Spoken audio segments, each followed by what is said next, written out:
One tired moment at an ATM or checkout can undo an entire trip budget. Not because you're reckless, but because payment scams are engineered for normal people doing normal things, rushing, distracted, and jet-lagged. This video is not about fear. It's a calm system you can run in real cities, in real lines, with real pressure. If you want practical travel security that works on the street, like subscribe and turn on notifications. It helps Safe Miles reach travelers who prefer prevention over cleanup. By the end, you'll have a simple 3-layer payment shield you can use anywhere, plus a field checklist you can keep on your phone. Along the way, I'll walk through real-world demos of what normal looks like at ATMs and card terminals, and what should make you pause. Welcome to Safe Miles. Let's make sure the only thing you spend is your vacation budget. Most money loss on trips isn't a dramatic wallet theft. It's a quiet compromise. Your card data gets copied at a terminal. Your PIN gets observed at an ATM. Your booking gets paid through a bad link or a hostile network. Or you get nudged into paying more than you intended through currency conversion tricks. Think in 3 buckets. First is ATM cash theft, where the attacker wants your PIN and a quick withdrawal. Second is point-of-sale compromise, where they want your card data for later. Third is account takeover and card not present fraud, where they spend online without ever touching your card. You don't beat these with gadgets. You beat them with routine. Reduce exposure, control the moment, and have a response plan when something feels off. The best protection is limiting how much damage one mistake can cause. Build separation, like fire doors on a ship. Pick a daily use card and a backup card and keep them in different places. Not different pockets, different locations, so one incident can't wipe out both. Split cash the same way. Keep enough accessible for normal use, and keep a small reserve hidden at your stay for a short disruption. Next, lock in the controls you can control. Turn on real-time transaction alerts. Set sensible withdrawal limits. Confirm you can reach your bank abroad, and store issuer numbers somewhere offline, so you're not hunting for them with a dead phone. If your bank supports it, enable account protections that require approval for new devices or logins. Add a low-friction safety layer. Use a mobile wallet when you can.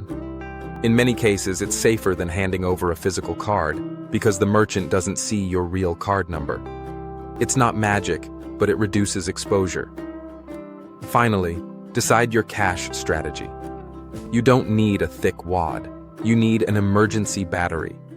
Enough for transportation, food, and one surprise expense if payments get temporarily messy. Now we go to the highest risk moment for travelers, the ATM. ATMs are the perfect hunting ground because people freeze in place, with money on the line, while their attention is split. So don't treat an ATM like a vending machine. Treat it like a security checkpoint. In the demo, you scan 3 things before you insert anything: the machine, the environment, and your positioning. On the machine, focus on the card slot and the keypad. You're not trying to detect a skimmer. You're looking for anything that doesn't match or doesn't sit right. A bulky or misaligned card slot, a loose frame, or a piece that looks newer than the rest of the ATM is a reason to walk away. A keypad that feels too thick, sits oddly high, or wobbles under light pressure is also a reason to stop. You don't need to yank, you just need to notice. In the environment, prefer ATMs inside a bank lobby, inside a branch, or in well-lit, monitored areas. Avoid isolated street machines when you have options. Pay attention to people hovering too close, helping, or creating urgency. That pressure is often a scam. For positioning, your body is the privacy screen.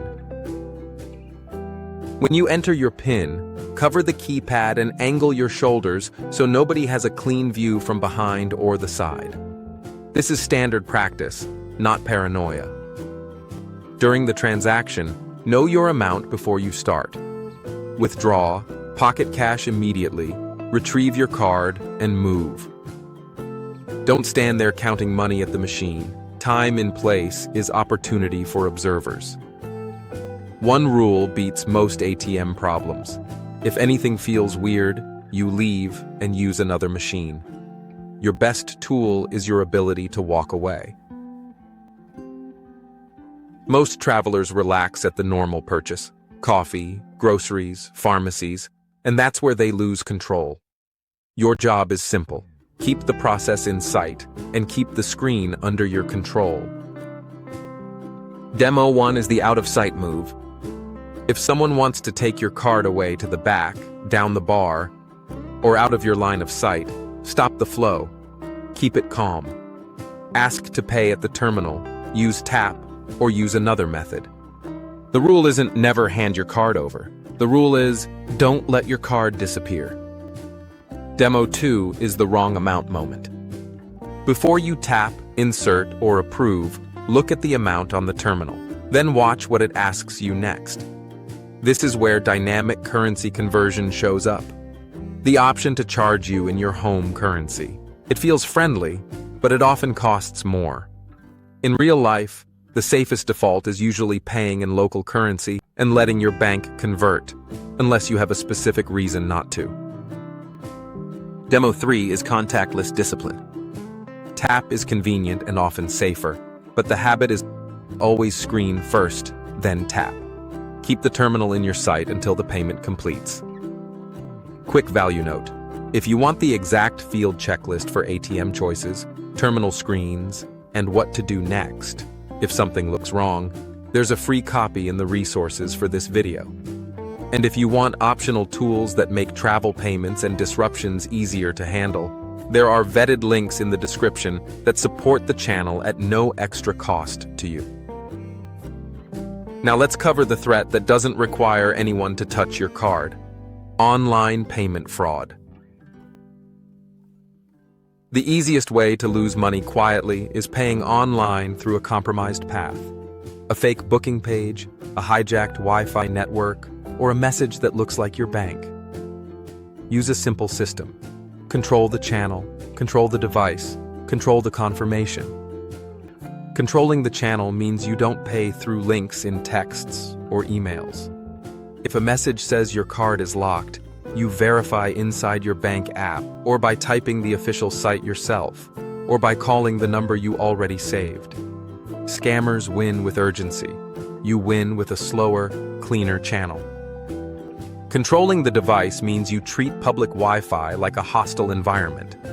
You can use it, but avoid sensitive transactions on it when you can. If you need to book something important, use your own data connection or a trusted network. The goal is fewer pathways for interception. Control of the confirmation means you verify outcomes. After a major purchase, check the confirmation inside your account, save the receipt, and avoid duplicate charges caused by "I'm not sure it went through." And set alerts, then actually act on them. An ignored alert is noise. A quick response is protection. If you see a suspicious withdrawal or your card gets blocked, panic costs time. So keep a short sequence you can run even when you're tired. First, stop the bleeding. Freeze the card in the app if you can. If not, call the issuer or use secure chat support. Your goal is to stop new transactions fast. Second, document. Screenshot the charges. Note time and location. If it was an ATM, photograph the machine and any visible ID label. You're not investigating. You're creating clean evidence for your bank. Third, switch to backup. This is why you separated cards and cash. Use your backup card, your mobile wallet, or your emergency cash plan without turning it into a crisis. Fourth, secure access. If you suspect account takeover, Change passwords and strengthen login controls immediately. If you suspect SIM issues, treat that as urgent, because phone-based authentication can be a weak link. You're restoring control, not just replacing plastic. Most travel payment disasters stay small if you respond quickly and cleanly. Here's the system you can remember without notes. Layer 1 is separation. Daily card and backup card in different places, plus enough cash to bridge a short disruption. Layer 2 is control. At ATMs, scan the machine, choose the environment, protect your PIN, and keep your time at the machine short. At checkout, keep the card and terminal in sight, verify the amount, and avoid expensive conversion choices. Online, avoid urgent links and use clean channels and safer connections. Layer 3 is response. Alerts on, freeze fast, document quickly, switch to backup, and secure your accounts. If you want the free checklist and the optional travel tools that can make payment problems easier to prevent and easier to fix, check the resources and vetted links in the description. Using them supports Safe Miles at no extra cost to you, and it helps keep these real-world systems coming. Payment safety isn't about being careful, it's about being consistent. You're not trying to outsmart criminals, you're avoiding the situations where you're easiest to exploit, and you're keeping your trip running even if something goes sideways. Separate access. Control the moment. Have a response plan. Run the ATM scan. Watch the terminal screen. Pay in local currency when you have the choice. Ignore urgency links and verify through clean channels. Turn alerts into action. If this helps, like the video, subscribe, and share it with someone who travels often and thinks it won't happen to them.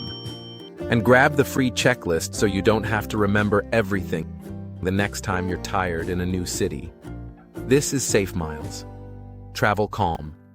Travel smart. I'll see you in the next one.